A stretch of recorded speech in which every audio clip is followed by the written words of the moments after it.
Picture number 11 अगर हम discuss करें कि ये भी काफ़ी पिक्चर आ चुकी है, और यहाँ पे multiple figures are travelling toward the bridge in a road. ये मैं आपको इसलिए बता रहा हूँ, आप इसको ऑब्ज़र्व भी सही तरह नहीं करते। उसके बाद ये देखें, यहाँ पे ये एक ब्रिज है, ये ब्रिज आपको मेरे माउस के कॉर्नर के पास नज़र आ रहा है। यहाँ पे ये देखें, ये लोग हैं, ये जानवर हैं, कुछ ये इस ब्रिज की तरफ भागे जा रहे हैं। पीछे से ये आप देखें एक डायनासोर निकल के आ रहा है इस गार टाइप से, ये इसके डर से ही इधर भाग रहे हैं। यहाँ पे आप देखें, there seem be a dragon above them. यहाँ पे क्लिफ, ये जो है क्लिफ की साइड पे एक ड्रैगन वगैरह है। अभी इसकी क्या बनाएं? तो यहाँ पे this watch image it acts as a good test for imaginative abilities. इस तरह की एक पिक्चर आपके पास लाजमी आएगी जिसकी कोई तुक नहीं बनती होगी, आप कहेंगे पता नहीं यार क्या लिखें। एंड असेसिंग, ये लास्ट पिक्चर होती है तकरीबन। Assessing the skilled involve in irregular. तो यहाँ पे आपने कोई इमेजिन करना है यार के कोई ड्रैगन पे मूवी बना दो, या कोई भी, या कोई कुछ भी बना दो, लेकिन इसमें आपने कोई अच्छी सी इमेजिनेशन करके स्टोरी बना के नीचे कमेंट करें, मैं आपको बताऊंगा कि आपकी स्टोरी कैसी है। उसके बाद यहाँ पे a boy is lying on a bed eye closed, a man is standing above the boy with his hand raise. तो यहाँ पे जिस तरह ये बाप है, बेटा सो गया है, तो वो उसके पास उसकी रात को लेट आया है और अपने बेटे को देखने आया है। कुछ भी आप देख सकते हैं कि ये बच्चा बीमार था, और इसके डिस्पाइट ऑफ हिज फादर इसके ऊपर इतना वर्क लोड था, और उसने अपने सन की ये की वो की। ये इतनी ज़्यादा वही अच्छी नहीं है, इसमें कोई लेसन नहीं है, लेकिन आपने कोई इस तरह की बना लेनी है। ये इजी स्टोरी है, बहुत ईजी स्टोरी है, इतनी मुश्किल नहीं है। ऑब्जर्वेशन बताता हूँ तो मज़ीद आसानी हो जाएगी। The picture often indicates a story between older man and younger man. Definitely अब ये दोनों दोस्त तो नहीं हैं, बाप बेटा हैं, या कोई अंकल और या कुछ है, ये लड़का है और ये बड़ा उम्र का बंदा है। तो ये आपने ये चीज़ें लाजमी हर स्टोरी में देखनी है। एज, बैकग्राउंड, उनकी कपड़े के वो किस टाइप के हैं। अब ये देखें, इसने टाई वगैरह स्कूल के कपड़े पहने हैं, तो बजाय इसको आप कहीं मरी की स्नो पे ले जाएं तो इस तरह नहीं होता। यहाँ पे quite often as therapist and client, तो ये आप इसको डॉक्टर और वो भी बना सकते हैं कि एक डॉक्टर था जो बहुत, यहाँ पे डॉक्टर काइंड हो सकता है, क्योंकि यहाँ पे फिर काइंडनेस आपने शो भी करनी है। सब्जेक्ट है been known to dissip their attitude towards some external controlling forces. It is important to note that how a older man is portrayed. इसको आप मेन करेक्टर आपने किसी में से एक को बनाना होता है हर स्टोरी में, तो आप जिस मर्जी को बना सकें। यहाँ पे a young women in a front of older women holding her chin background. तो ये आप इस स्टोरी को देख के काफ़ी लोग कहते हैं कि यार इस पे क्या बनाएं। इस स्टोरी के जो मैं आपको हिंट दे देता हूँ, सबसे पहले ऑब्जर्वेशन देखते हैं। The background figure is often seen as a women with evil qualities. यहाँ पे अलग ही शक्ल से रही है कि यार कोई साजिशी टाइप औरत है। उसके बाद mother in law for instant negative qualities, यहाँ पे यही बन सकती है कि ये इसकी मदर इन लॉ थी और इसके ख़िलाफ़ साजिशें करती थी, और ये वो, तो बजाय आप इसको इस नेगेटिव साइड पे लेके जाने के आप ये बना सकते हैं कि ये इसकी मदर थी और इसने इसके लिए काफ़ी कुछ किया। डिस्पाइट ऑफ सिंगल या सुपर वुमेन, इसने अपनी बेटी को रेज़ किया और उसके बाद इस ये डॉक्टर बन गई या जो भी बन गई। अपने हर चीज़ में आर्मी को नहीं घुसेड़ देना।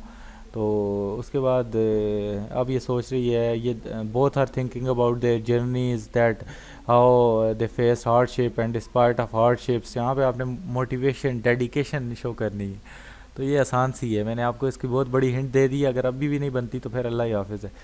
उसके बाद हम आते हैं नीचे पिक्चर नंबर 12। यहाँ पे ये जो पिक्चर है ये भी एक लोनलीनेस की, मतलब अकेलेपन के वाले बच्चों के लिए आती है। There is a tree and robot next in a country setting with presence. इसको छोड़ो, यहाँ पे कोई बंदा नहीं है इस पिक्चर में, और ये आप देख सकते हैं स्नो पड़ी हुई है और एक कश्ती है ये पानी के पास। यहाँ पे कोई बंदा नहीं है।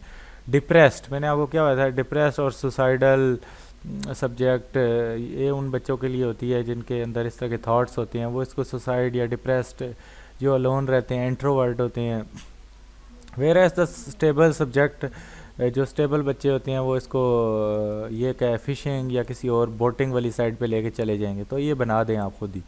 उसके बाद अब women is lying on a bed, ये अब लड़की है, आप बजाय इसको इन दोनों को दोस्त या इसको मैन नहीं बना सकते। तो a woman is lying on a bed in a background, a man is standing in front of her with his hand. अब ये बंदा है, ये परेशान है, ये बुक्स पड़ी हुई हैं टेबल पे, बैकग्राउंड एक कमरा है और ये परेशान है, रो रहा है, ये जो मर्ज़ी कर रहा है। तो ये आप बता सकते हैं कि यहाँ पे ऑब्जर्वेशन पढ़ते हैं, सब्जेक्ट सेक्सुअल एग्रेसिवनेस इस पोर्ट्रेट। तो ये आप समझ रहे हैं ये क्या इस पिक्चर में वो आपसे देखना चाह रहे हैं। This picture could also lead to information about sexual conflict feeling toward partner after और before intercourse.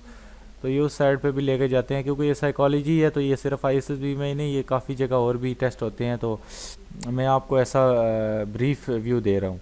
People with often People with OCD often spend great amount of time on pictures because large number of detail are present in।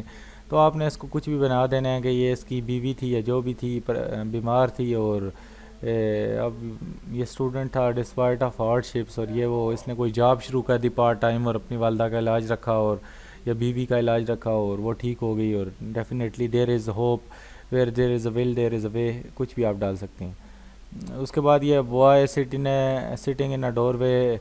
यहाँ पे इस picture के में भी यही loneliness और वगैरह वगैरह डिप्रेशन वगैरह को शो करने के लिए पिक्चर दिखाई जाती है। तो इसकी एक ऑब्जर्वेशन पढ़ें तो क्या इसमें आता है, बोथ अडल्ट्स में भी वही है लोनलीनेस, और adults mostly relate this picture to childhood memories. Yes, आप इसको अपनी चाइल्डहुड मेमोरीज से रिलेट कर सकते हैं कि आप के घर वाले कहीं भी जाते थे तो आपको घर का रखवाला बना के चले जाते थे, और आप घर के, ये बच्चा घर के दरवाज़ा है, डिस्पाइट ऑफ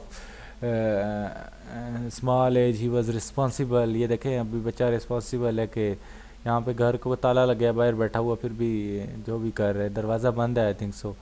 तो ये रिस्पॉन्सिबिलिटी आप इसकी शो कर सकते हैं, कुछ भी कर सकते हैं। Picture number 13 G. There is slight flight of stairs and girl climbing on it। यहाँ पे कोई stairs हैं, इस पे लड़की चढ़ी है, इसकी कोई भी स्टोरी बना दें। Various stories are present from the card but lacking richness and details। यहाँ पे इतनी डिटेल्स नहीं है हमारे पास, तो इसकी वही है, एक स्टोरी आपको इस तरह की आएगी जिसमें आपने खुद इमेजिन करना है, तो कोई भी इमेजिन कर दें। वही यहाँ पे एक और चीज़ देखी जा रही है, वही अकेलापन, और क्योंकि अकेला ये खड़ा है। तो उसके बाद a person silhouetted against a window. यहाँ पे एक बंदा, वही डार्क रूम है, बैकग्राउंड आप देख सकते हैं, और एक विंडो में इस तरह बैठा हुआ है। तो ये कार्ड किस तरफ हमें लीड करता है, इनको कार्ड्स कहते हैं साइकोलॉजी की ज़ुबान में, पिक्चर स्टोरीज़ को। तो this card of the subject telling the stories about motives and situation that lead to the path of self destructive behaviour. तो यहाँ पे लड़का है, बिल्कुल जिस तरह हारा हुआ बंदा होता है, थका हारा, डीमोटिवेट हो गया है, होपलेस हो गया है, और इस तरह के एटीट्यूड को शो करने के लिए। Also another aspect of picture could indicate its personal philosophical believes और इंटरेस्ट, या कोई शायर टाइप बंदा है, कुछ सोच रहा है इस तरह के, आप कुछ इस पर बना सकते हैं। यहाँ पे अब ये पिक्चर आप देखें तो आपको कुछ नहीं समझ आएगी। इस बंदे के हाथ आपस में हथकड़ी वगैरह किसी से बंधे हुए हैं, और आसपास ये कब्रिस्तान नुमा कुछ चीज़ है। A man is standing with his hand clasped together. ये आपने इसके हाथों पे भी फोकस करना है आप लोग, फिर वही बात आ जाती है, पिक्चर को सही तरह आपने लाजमी देखना है। There are tomb stone everywhere. तो ये देखें हर जगह वही है। तो ये वही लोनलीनेस वगैरह, डेथ के बारे में, जो लड़के काफ़ी ज़्यादा होते हैं वो अंदर से ये उनकी चीज़ें निकलवा लेते हैं। This card leads to the subject to tell story about death and reveals information about his or her attitude toward death and process of dying. The story could be aggressive, violent, calm or quiet. यहाँ पे आप कुछ भी इस पे story बना सकते हैं। Another possibility is that display of anger toward the dead person because of feeling of abandonment। यहाँ पे आके खड़ा हुआ है, मतलब परेशान होके, या यहाँ पे कुछ भी आप इसको देख सकते हैं। पिक्चर नंबर 16, ये एक साइकोलॉजी में खाली कार्ड दे दिया जाता है कि आप इस पर स्टोरी लिखें। वही है, मैं आपको बता रहा हूँ कि एक बेतुकी सी स्टोरी आपको चौथी नंबर स्टोरी पे एक होती है जिसमें आपको कोई सेंस नहीं बन रही होती है इस पर क्या स्टोरी बनाएं, तो ये कई बार ब्लैंक कार्ड भी आता है। उसके